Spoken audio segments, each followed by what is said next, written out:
Thanks, everybody. I come to you from an area not too dissimilar from Hampton Roads. I work at a church called Friends Church. It's a Quaker background church, a little over 100 years old, in a very safe community. It's a wealthy community.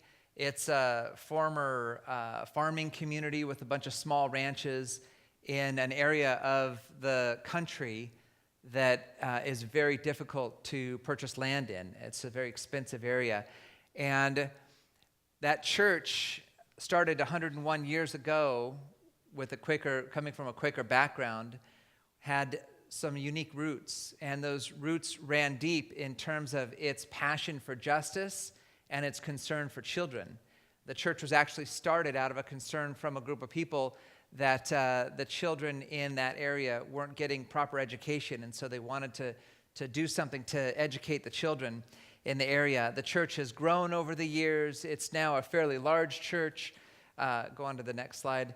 And we have just under 5,000 people that will come together on the weekends. So we have lots of people. We have lots of programs. We have lots of buildings.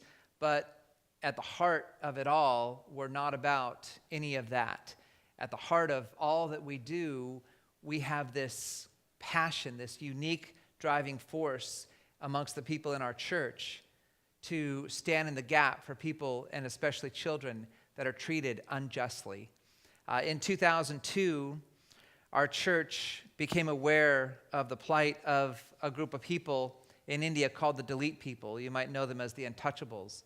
And this is a very large group of people. It's a large people group, a couple 100 million. And they are within the structure of the Hindu caste system called the Untouchables or the outcasts. And this people group makes up about 50% of the total population of slaves globally. So there are between 27 and 30 million slaves around the world today. More slaves are traded today annually than the sum total history of 350 years of slavery prior to our modern era. So people, especially in our country, they think that slavery began to end with Abraham Lincoln, and there just isn't an awareness of what's actually happening in the world and in our nation today. And this process of becoming aware and waking up to some of these realities pushed our church to get involved. We discovered that India was the epicenter of modern-day slavery. And when we learned about that, we decided as a church to take action. We connected with the leaders of the people group, of the Dalit people group, and they said, the best way to prevent our children from being bought and sold as human slaves is to give them an education. Just like every other community, every country in the world, education is critical on the pathway towards a future with a different hope than maybe what exists today. And so our church committed to build 200 schools for Dalit children. To date, we built 40 of those schools. We have over 9,600 children in our schools. We sponsor just our church alone about 1,500 of those kids to go to those schools. And through that movement, we have rescued and prevented over 26,000 kids from being bought and sold as human slaves. Most of the girls go into get sold into sex trafficking, and the boys into labor trafficking, as you may have heard before. We got a little creative, and we had some people in our church that wanted to use their unique backgrounds, and so we created a feature film called Not Today, and that film was released across the U.S. in the spring of last year, 2013.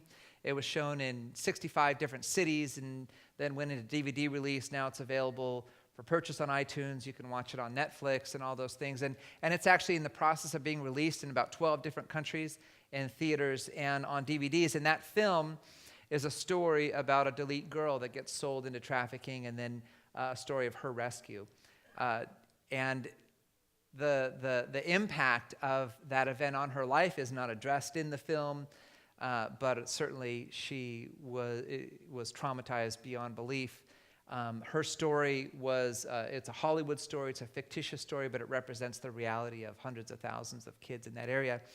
And we took action. We moved as a church into this whole issue in India So we were really strong around the world. And then we began to become aware that it's not only happening around the world, but it's happening around the corner. We began to become aware that in our safe little part of the world, this issue of human trafficking, and especially for us, this issue of child trafficking, is big and it's growing. People, when I discuss this issue, and the first challenge is always what I call the believability factor. People just don't believe that this is happening on a global scale. People don't believe it's happening on a national scale, and they certainly don't believe it's happening in their cities. And you can simply go to any kind of a search engine and type in human trafficking, child trafficking, the name of your city, and just see what comes up. At this point, Orange County, California, nationally is a very wealthy county. We have all these, things, Knott's Berry Farm, Disneyland, all these great areas. We have beautiful beaches. We have great weather. And we have a massive and growing human trafficking problem in Orange County, to the point where our local congressman, Ed Royce, has formed a federal human trafficking task force to address this issue. We have, on the community level, we have an Orange County human trafficking task force that is in existence to address this issue. When I began to go and do some research personally, I went and sat down with the superintendent of our local school district. And we had been starting a partnership with our schools. We knew that if we were going to engage on this issue, we would have to engage with 3 different entities closely as a church congregation. The first entity we knew we would have to engage in would be our school system, because that's where all the kids are. And we knew that we would have to form relationships and build bridges with our schools. Second was with our local law enforcement, police and sheriff departments. And then the third was with anybody that is providing care to children that are neglected, abused in the foster system, and so our government services or social services sector. So we began to go and sit down with our local superintendent of our schools, and we had been doing these projects, these school cleanup projects, we call them serve days, at our schools to build relationships and build bridges. And we sat down and said, we want to do these serve days. We want to continue to do this. We've curried great favor with the schools. We have sort of an open door in a lot of the local schools in our area. But one of the things that we as a church are beginning to wrestle with is this issue of child trafficking in Orange County. And we have taken on as a mandate for ourselves that we are going to begin to do something different in our local area. And that something different is we are going to empower everyone in our congregation, or as many as are willing, to take spiritual responsibility for his or her city. Now, there's a lot of different ways that you can do that. And as a pastor, I know that pastors are really good at talking about things, but we really wanted to empower our people to be able to make an impact in their communities, from their front doors throughout all the businesses that they would frequent in their communities. And so we said one of the ways that we're going to tangibly, visibly take spiritual responsibility for our cities is we are going to work to end child trafficking city by city in all the cities that our church might have contact in. And we began to go down that road, and we said to the school district, do you know that there's an issue? And are you open to forming a partnership so that we can come alongside and begin to work on the prevention side from kindergarten all the way up through college? And we started talking to them saying, we want to put together training and use training that's been developed in other places, in other states, that will make kids aware so that if they're approached by a potential trafficker, or if they know someone that's approached, their antenna is already going to be up, and we can prevent them from going into trafficking, and we can help them to prevent their friends. We began to sit down with the police department chiefs and said, are you aware of the issue? And what tools, resources do you have? And are there ways for us to begin to partner with our law enforcement agencies? We don't, of course, want to stir up our congregation and then send them out on the streets to kick down doors of anybody that they suspect is doing anything wrong. But there are good and valuable ways that we're going to be able to partner with our police departments. And actually, one of them is bridging back into the schools, because the police departments have access to our schools, and then we can, but they have limited resources in terms of manpower, and so we can work together with the police departments to get into all the schools and do some of these awareness training events. And then we can also begin to work, and we've begun to talk to all of our local foster care, social services people, because one of the things that we've discovered in our country is that the most heavily trafficked population are kids that are in and coming out of the foster care system. Now, it can happen to anybody. The believability factor has been difficult for us. Can we go back one slide? We were getting ready a couple of months ago I was getting ready to stand up and speak to 500 of our volunteer leaders about this issue. And I knew that they would have a hard time believing that it even would happen in our area. And a series of incredibly unfortunate events happened. 10 days before that Saturday morning meeting with those 500 leaders, a girl, a senior in high school from a neighboring town, disappeared. And they didn't know what happened to her. She was taken right off the streets. As it turns out, she was trafficked for 7 days, trafficked heavily, and on her basically her eighth night of being trafficked, her last John was very violent, and he had a knife, and he stabbed her to death. He was a resident of our city, little, safe, Yorba Linda, and he left her body on the street. And so this news article was all over our local papers Friday and Saturday morning as we got ready to gather. And stories like this are horribly tragic. And they're in every single city, and if they haven't hit the papers yet, they will.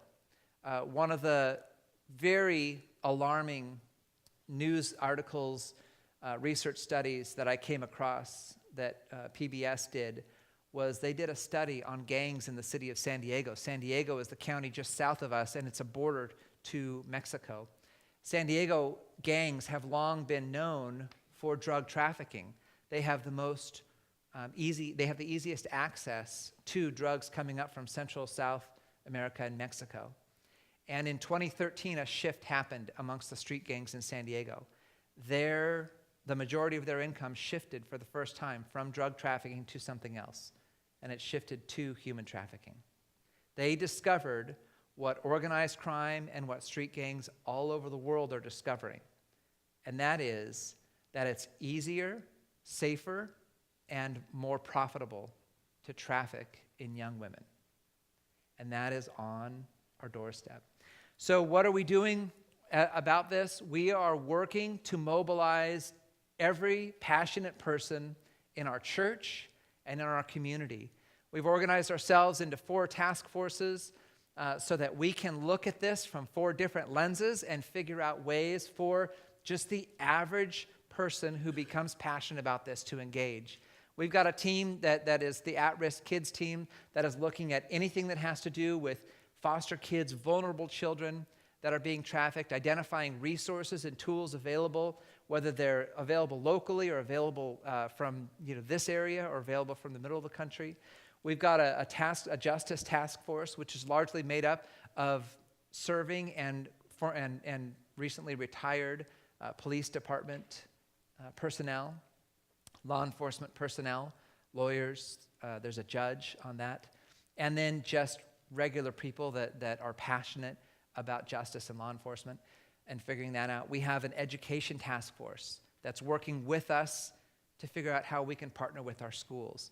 And then we also, because we're a church and because part of our objective through everything we do is to give God glory and to see people have an opportunity to be introduced to Jesus Christ, their Savior, we have an evangelism task force that says, is there a way, an appropriate way, through all of the different things that we do to be able to share the love of Christ with people through our efforts. And wherever we can, that's what we want to do. Our main goal is that we would stand up and we would become a voice for the voiceless, which Scripture calls us to, that we would become a force for justice to those that are treated unjustly, and that most especially, we would take a stand for the orphan and for the vulnerable children in our community. And as we take spiritual responsibility for our cities as spiritual people, we want to see an end to child trafficking, city by city, county by county in our area. And so we haven't figured all that out, but we are working towards it. The first two things that we are putting in place, one is a way for us to evaluate our city, a methodology for us to be able to evaluate the trafficking hotspots and the target victims, population by population, city by city. The second is a library of resources. Who has figured out what to say to junior hires about this issue? Who can powerfully communicate to high schoolers? Can we get that content? And can we get permission to use that in all the high schools in our area? And there are things that are coming to us from the state of Arizona, from the state of Ohio, and our folks have done a ton of research, and we've begun to form those partnerships with our schools, with our local justice, police, sheriff, law enforcement, and with our social services units. And we are working to put in place ways for hundreds and thousands of average people to be able to make an impact and stand up for these kids and stop trafficking in our cities. Thanks.